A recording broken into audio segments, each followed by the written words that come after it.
Bangladesh Asia cup থেকে বাদ। আসলে গতকালকের ম্যাচটা নিয়ে আমরা কি বলবো? বাংলাদেশ বনাম পাকিস্তানের যে ম্যাচটি হয়েছিল, ভাবতে পারে নাই বাংলাদেশ কালকে ম্যাচটা হারবেই। কারণ এত সুন্দর বোলিং কালকে বাংলাদেশ থেকে আমরা পেয়েছিলাম। পাকিস্তান মাত্র 134 রানে অল আউট। সেই রান তারা করতে যে এতটাই বাংলাদেশকে কষ্ট দিবে বা বাংলাদেশ পারবে না, সেটা আসলে বিশ্বাসযোগ্য ছিল না। কারণ এই রান করার মতো বাংলাদেশের ক্ষমতা ছিল, সামর্থ্য ছিল, সবই ছিল, কিন্তু বাংলাদেশ এটা পারে নাই। অদ্ভুত, এত অদ্ভুত খেলা। আসলে এইগুলা সব বাংলাদেশের থেকেই পাওয়া সম্ভব। কারণ এত সহজ একটা ম্যাচ কীভাবে হারে, তাও আবার এই ম্যাচটা জিতলেই চলে যেত ফাইনালে। মানে এর থেকে ভালো সুযোগ আর কীভাবে আশা করা যায়? বোলিংটা আর কত ভালো করবে, কত ভালো করবে আর। আমরা দেখলাম ফিল্ডিংয়ের সময় ক্যাচ মিস, ওই সহজ 4 মিস, রান আউট মিস, এত সবার পরেও রানটা কিন্তু বেশি যায় নাই। খেলাটা টি-20, এখানে কিছু রান যাবে, এটা স্বাভাবিক। কিন্তু এত এত ক্যাচ মিস, এত রান আউট মিস, মানে এইগুলা কি ধরনের খেলা? তাও আবার একটা অঘোষিত সেমিফাইনাল ম্যাচে। পাকিস্তান একটি শক্তিশালী দল, এটা আমরা আগেও বলেছি যে তারা বোলিং ভালো করে। এটা ঐতিহাসিকভাবেই পাকিস্তানের বোলিং লাইন আপ আগে থেকে ভালো। কিন্তু এর মানে তো এটা নয় যে 134 রান চেজ করতে বাংলাদেশ একদম কুপোকাত হয়ে যাবে। কারণ বাংলাদেশের যে ব্যাটিং লাইন আপ, এগুলা কি বলবো, এত ভালো একটা বোলিং লাইন আপ থাকতেই যদি এই অবস্থা হয় বাংলাদেশের, তাহলে আসলে এশিয়া কাপের যে যোগ্য বলে আমরা প্রথম মনে করেছিলাম বাংলাদেশ এশিয়া কাপের ফাইনাল খেলার মধ্যে যোগ্য, সে যোগ্যতা রাখে নাই। আসলে এটাই প্রমাণ করলো।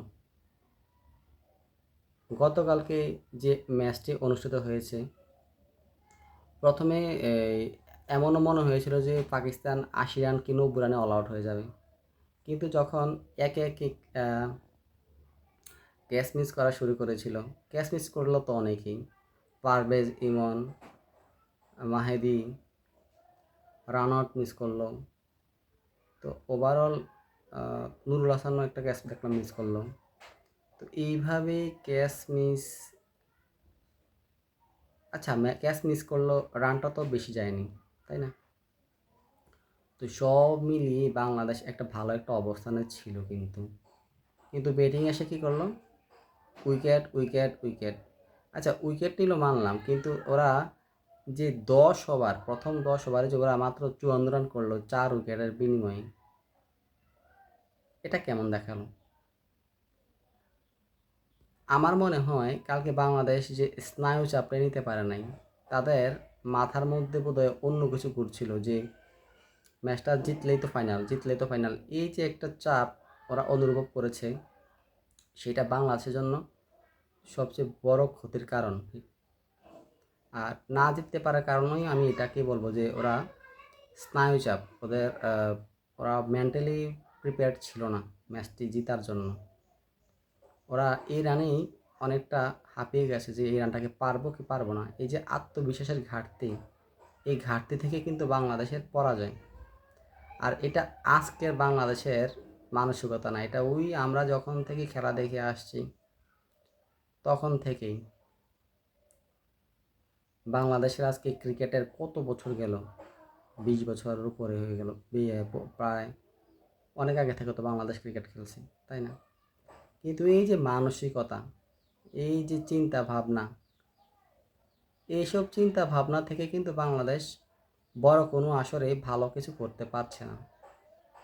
এর দায় আসলে মানসিকতারই আমি বলবো। তবে বাংলাদেশের এমন পরাজয় আসলে দর্শকরা কি মেনে নিতে পারে? পারে না তো। একজন ক্রিকেট ভক্ত হিসাবে এসব পরাজয় দেখলে মনে হবে যে আর খেলা নাই দেখি। এরপর দেশটা বাংলাদেশ ঘুরে ফিরেই আবেগ নিয়ন্ত্রণ করতে পারে না, দেশের টান নারীর টানে আবার বাংলাদেশের মানুষ ক্রিকেটটা দেখি, কিন্তু ক্রিকেটাররা এমন কিছু ভুল করে, এগুলো আসলে বর্ণনা করার মতো না। এতটাই বাজে পারফরমেন্স, এতটা বাজে ব্যাটিং, আসলে এগুলো আশা করে না কেউ।